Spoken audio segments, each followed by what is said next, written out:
Welcome to My Home HQ podcast with Ray Fletcher. Leading the way in buying and selling homes, knowing the current housing market, updating your home without an extensive remodel, or how to stage your home for the perfect sale and more. Portland, Oregon real estate agent Ray Fletcher will bring his 20-plus years experience of real estate, home ownership, and selling homes to you in his bi-monthly podcast. This podcast will be your home headquarters for strategies to achieve success in your real estate investments. Now your host of the podcast, Terry Fletcher. Hello, everyone, and welcome to the My Home HQ podcast with Ray Fletcher. Our resident home and real estate expert, Portland, Oregon area realtor Ray Fletcher, is here today to chat with me about all things real estate, and I'm your host, Terry Fletcher. Hello, Ray. How's your April going? Pretty good. So you guys just had spring break, right? I know you have a high school age daughter. We do, and we did, and it doesn't feel anything like spring. It's still snowing. Oh my goodness. I saw a picture you sent me a little while ago. I wasn't sure if you were still getting that snowy weather. Yes, the mountains have the most snowpack that they've had in like 20 years. So we should have a great summer. Oh, that's awesome. Yeah, I actually was giving a webinar recently to a client. Actually, it was within the last 4 weeks. And again, I'm in Southern California, raised in Portland, Oregon, and it was snowing out my window. Now, it wasn't sticking, but it was pretty funny to see. And I was like, oh my gosh, there's snow. And they were laughing at me. So they were in Colorado. So yeah, it was kind of funny. Crazy times. Our topic today, I actually like because I think some people might miss some things that they really need to pay attention to as they're closing on their new home purchase or they're closing on their purchase that they want to flip, and we call it the final walkthrough. So when buying a house, I think the walkthrough is it within days or hours before closing?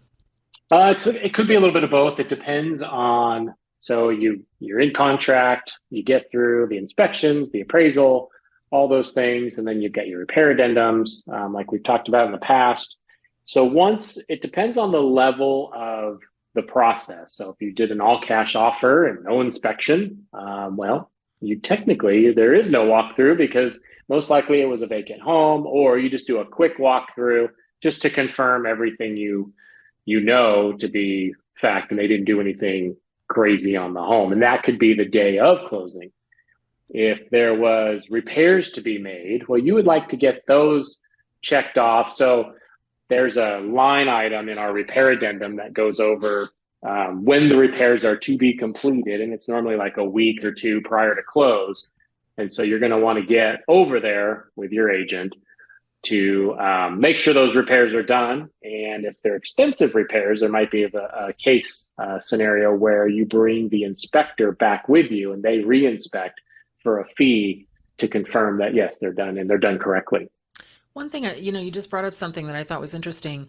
I watched some of these really, and I hate to call them stupid shows, but when I see some of the things, I'm like, that can't possibly be accurate.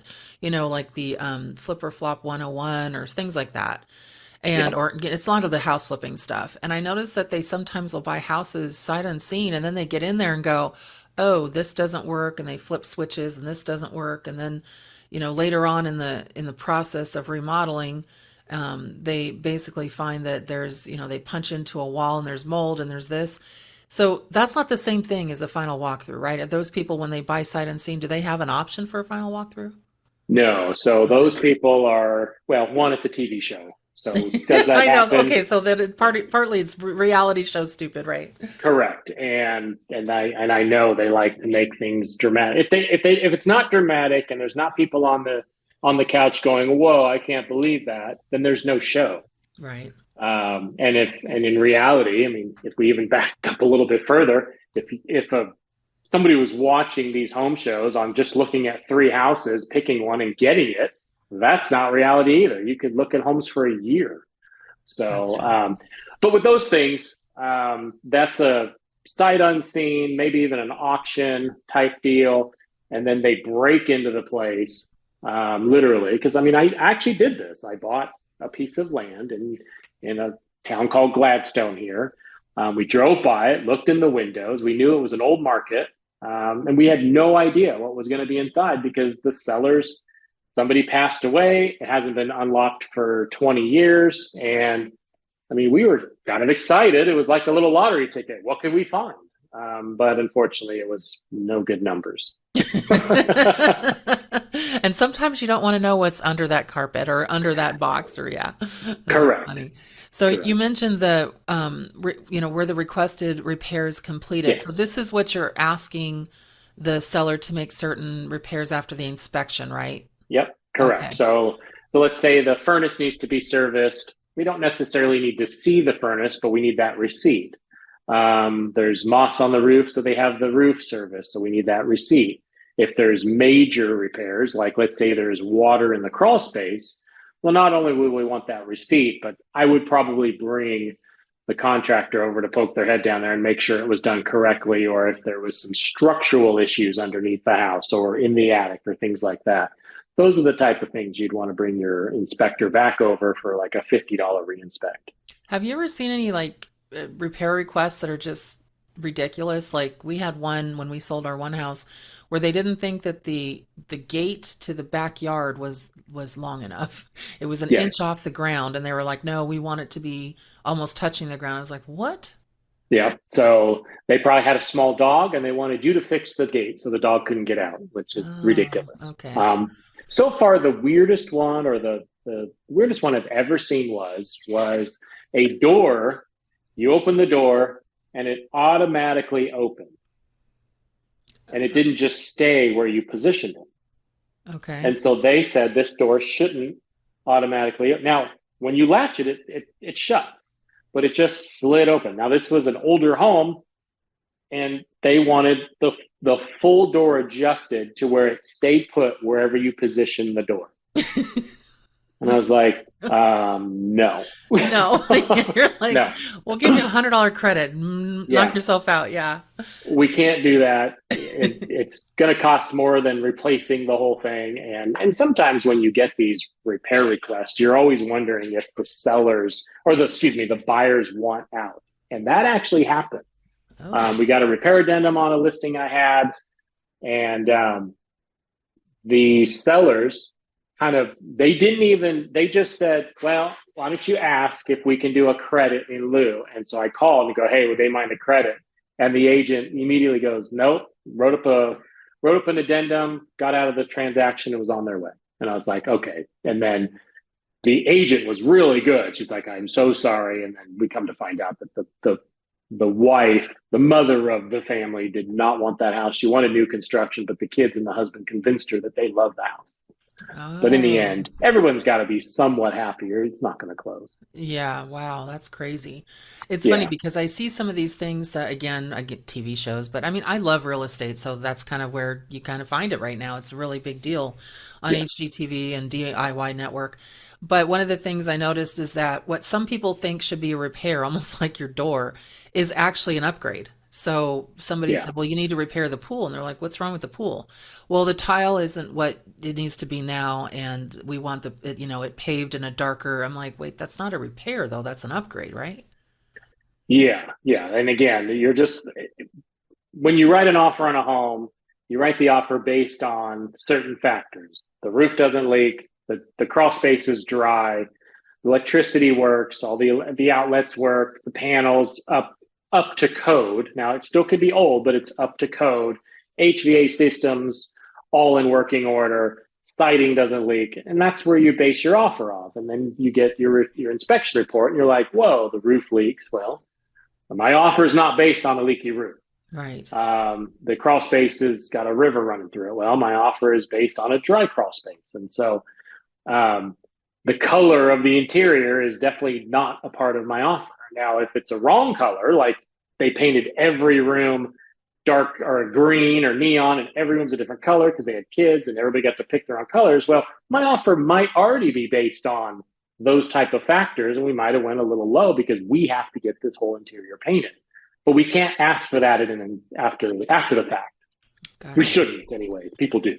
So, stepping away from the repair request, you Yep. brought up something about the HVAC, the electric. What does the HVAC Yeah. acronym mean? So it's heating, ventilation, air conditioning. And then Yeah, plumbing comes up too, right? Yes. So there's plumbing and then electric. So when somebody does their final walkthrough, shouldn't they go through and turn on the lights and flush toilets and run the faucets and all that? Uh, yeah. I mean, yeah. Like I guess it's something that's already been done. Okay. Okay. So it's no. I mean, I think on a final walkthrough, it's really meant for. Let's say the home wasn't vacant when they bought the house, did all their inspections, because most places are not vacant, and so now you get to see, well, what's behind all the pictures? How bad are the nail pops? And are the floors like sun bleached because they had throw rugs everywhere? You really get to see what the home looks like after the fact. And cosmetic things are really not negotiable. Now, if there's a huge wall or a huge hole in a wall, well, those are the type of things that you'd want to do. One really important thing about a walkthrough is not just the repair addendums or things like that, is how dirty are they leaving the home? Oh, right. Because they're moving out. You open up the refrigerator. Does it look like they've never cleaned it? You open the stove. Is it just a grease pit? You look at the dishwasher. Is there like dishes still in it? Because people forget all the drawers. Are they full of crumbs? And really, what condition are these sellers leaving these brand new, well, not necessarily new buyers, new to them? This home is new to them. They're excited. They get their keys tomorrow or the next day, and they just want to have a quick walkthrough on what they bought. And I've been through more walkthroughs than not that it's very sad. You're like, what were they Oh, thinking? And I get on the phone immediately with the seller's agent, and luckily, I've had some really good selling agents where we basically both just go in on a cleaning person and get a rush professional cleaner over there, and then that just makes the buyers happy. Well, well, you mentioned, happier. yeah, yeah, because I've noticed sometimes they'll just do a quick like vacuum, and that doesn't make the house look clean. It's definitely not It's supposed professional. to be broom swept. That's Oh, the is rule that of it? thumb. Oh, Yeah. So okay. it doesn't have to be spotless, but broom swept to me still means that let's clean out your refrigerator. Let's clean out the cabinets. Let's make sure sweep those out too. Vacuum out the cabinets. Vacuum out the drawers. I mean, you want it relatively clean. I mean, my last sale, I called the agent. I go, hey, one side note, could you make sure they clean up all the dog poop before they move out? Because in the back was a landmine. It was like crazy. Oh. And he was like, yes, no problem. Because every time we went back to look at the house, my sellers commented on, man, that's a big dog. And they never saw the dog. We don't need to go into that, but that's funny. Uh-huh. Right. Well, you were mentioning something about the refrigerator, and I know, like in here in California, a lot of the purchases don't come with a refrigerator. So check. So you're saying basically check not just the fixtures, but also check the appliances that were agreed upon and what you Yeah. negotiated into your purchase, correct? Correct. And Have you yes. ever And have you ever had something where they said that they leave their TV mounts, washer and dryer, refrigerator, and then they're gone? yes. Oh, Yep. I've oh. had, so on another note, I've sold a for sale by owner. And when we got the keys, they took the bathroom mirror. What?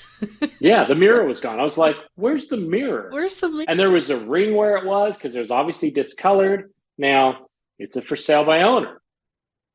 We could have sued them because they did not write. You have to write in the contract what stays and what goes. I mean, if everything stays unless you write that it doesn't, does that make sense? So they should have said items excluded from sale, bathroom mirror. I mean, I see it all the time. Light fixtures, like a hanging light that's a an heirloom from their great grandparents. I mean, you do see it. Some plants that are outside, they're going to dig up a rose bush that has been in the family, or it's an anniversary gift, or there's some nostalgic stuff that people do take right? with them, and it's totally okay if we know going into it that they're taking it with them. Because people, when they walk through the house, when they want to buy it, they're thinking, "Oh, okay, I have that, I have that, I have that." Yes, yeah, and Okay. so with appliances and things like that, if they take it, then they're not allowed to. I mean, it has to stay. If you write in a refrigerator, they agree to it. That refrigerator has to stay, or we will come after them, and somebody's buying us a new fridge. This brings me up to a point because I mentioned in California a fridge is not standard. It's the stove, the microwave, and the oven is the only thing you really Yes. know that's staying. What is in Oregon? So those are standard, and that's standard nationwide because they're essentially attached. Like you'd Right. need a plumber to pull a dishwasher because they're Right. hardwired in and plumbed in. A stove is gas fitted in. So those are the standard things that stay. Refrigerators, and any countertop appliances, washer and dryer, those are the optional things. And when I write up an offer and my buyer wants the refrigerator, I write in all kitchen appliances, including refrigerator. And then I also write Oh, in washer and dryer if they supposedly want that as well. okay. Um, TVs are not included, but the mounts behind them are because they're bolted to the wall. Oh, So keep okay. that in mind. Sometimes we'll write in just leave the TV. And with technology these days, it's just easier, I would imagine, for a seller to leave a TV instead of finding the packaging material and all that to move it. Okay. So fixtures, is the house functioning, and, any Yes. kind of things that were negotiated in, are they working, and then are they still there? So you're not surprised. So that's part of the walkthrough as well. Here's Yeah. something that I've seen come up in a couple of houses again on some of the flips that I've seen. Has anything been left in the home? So you mentioned it being clean, but I've noticed sometimes the owner's belongings sometimes are still there. Yes. And that's one of the bigger factors of things you've got to look at. I always try to once we're getting ready to close, I always try to get over there as soon as it's vacant before my clients because I want to look at it myself to set the expectations and be able to call the agent ASAP that hey, this is what they forgot. And on another note, if there's stuff behind that I know my seller wouldn't mind having or my buyer wouldn't mind having, I'll call my buyer first and go, hey, this is what they left behind. You want me to call the agent? Oh, And most of the wow. time they're like, no, we'll keep that. Well, We're okay with it. Or they're like, they left the washer and dryer. We didn't ask for that. I'm like, I know, right? They're like, yeah, just leave it. wow. So that happens too. Now, one interesting part is this didn't happen to me, but a friend of mine who's an agent. So he sells this house, and the sellers were just awful. I mean, absolutely Oh, awful. No. I back up. The buyers were the absolutely buyers. awful. Okay. Yes. And so he sells the house. The buyers take keys. The seller was trying to get a hold of everybody because they ran out of time. You got like possession is like 5 o'clock. They ran out of time. In a move, it's always something like, oh, there's another hanger in the closet. I was just Right. here and I got them all. Why is there another hanger? It seems like you're never ending moving. Well, this buyer gets in the house and basically locks the door and goes, whatever's left is ours, and was all excited because there was a big screen TV in there and all this stuff. And so the seller was like, you're not letting me come in and get my stuff? They're like, nope, it's ours. And the seller's like, great, because it was all going to the dump. Oh no. The attic was full of stuff. The living room Oh was full of stuff. no. And then the buyer had the guts, we'll call it guts, to The audacity. call Yeah. the agent and go, hey, this is garbage. They need to come get it. And they're like, we tried. Yeah. You No. said no. Lose my number. Yeah. I'm sorry. You're ridiculous. What are we doing here? And so it's really strange sometimes when you get in the middle of a transaction. And I hate to always bring up the horror stories of this stuff, Oh, but it's funny. communication is really important from start to finish, and even hours after, Well, to years after. well, one thing I guess that's good with technology now is people can also, as they're doing their final walkthrough, they can snap some photos if they spot anything Yes, that wasn't repaired or needs to be removed, or that way you can show the seller's agent, hey, this is still here. What's going on, right? for sure. And a lot of buyers will take photos of things that they're asking for to make sure it's the same. Oh, okay. So Okay. let's Yeah. say you've got a garage refrigerator, but you ask for the fridge and they just swap them out. Oh, They're like, no. they're like, that's not the refrigerator I asked for. That's the one from my grandmother's. Where'd you get that? Yeah. Yes, exactly. Well, I So saw I yeah, saw something taken one time, and how does somebody take the garage door opener? I've never yeah, seen that. yeah. It's like, I whoa. would hope that was an accident because there's no reason to keep those. Even if Yeah. they make universal ones, so you could take it with you and reprogram it, but it's supposed to be included. I was going to say garage door, mail key, all the keys to the house, which you need to change the locks as soon as you move in anyways, because you don't know how many people have the key. Right. But yeah, those are some of the other items that are supposed to be left behind. Yeah, and keys Any like remotes at all. and if there's any kind of community centers or pools or things like that, Yes, too, right? correct. Oh, crazy. Oh, okay. That's one good thing to remind people is that, after you do your final walkthrough, then make sure you also change the locks and get your doors rekeyed, right? Yes, and another thing that people may not think about is you need to now take over the smart home features.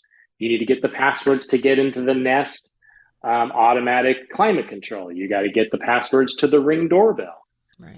and all those other things that. Which we won't go into because that's another episode. Yeah. But Yeah. yes, but yeah, there's all kinds of things now with new technology for sure. So Yep. just to recap, so we want to make sure on the final walkthrough where the requested repairs completed, make sure that's there. Do electric, HVAC, plumbing systems work privately? As you're going through, just flip on switches, adjust thermostats, just make sure. And then has anything been left in the home? And then are the fixtures in the house functioning? And Yep. making sure that's what you agreed upon and that's basically your walkthrough, right? That's pretty much it, and make sure it's clean enough. They did what the contract told them to do. That's the thing. Just make sure everything you agreed to in the contract is still happening. It almost reminds me of when you get a rental car and they make you walk around it to see if there's any problems, and then you sign off Yes, on the contract. that's exactly right. Oh, okay. All right, there it Yeah. is. Well, thank you, Ray. This has been a great Yeah. episode. Hope our listeners will appreciate these tips when they jump into a purchase, just so they don't have buyer's remorse and know what they're getting into. Appreciate you here Sounds today. great. Sounds great. Thanks. So that's it for us this week on My Home HQ podcast with Ray Fletcher. Join us next time when we bring you more topics on real estate, home buying, selling, investing, and more. Drop us a rating and a review on Apple Podcasts, Stitcher, Spotify, Amazon Podcasts, or wherever you listen to podcasts. Make it a great rest of your month, and thank you for listening to the My Home HQ podcast with Ray Fletcher. Thank you for listening to My Home HQ Podcast with Ray Fletcher. Drop us a rating and review on Apple Podcasts, Amazon Podcasts, Stitcher, Spotify, or wherever you listen to podcasts. Check out our website and blog at www.rayfletcher.biz or contact Ray directly at realtorrayf@gmail.com to also subscribe to his weekly newsletter.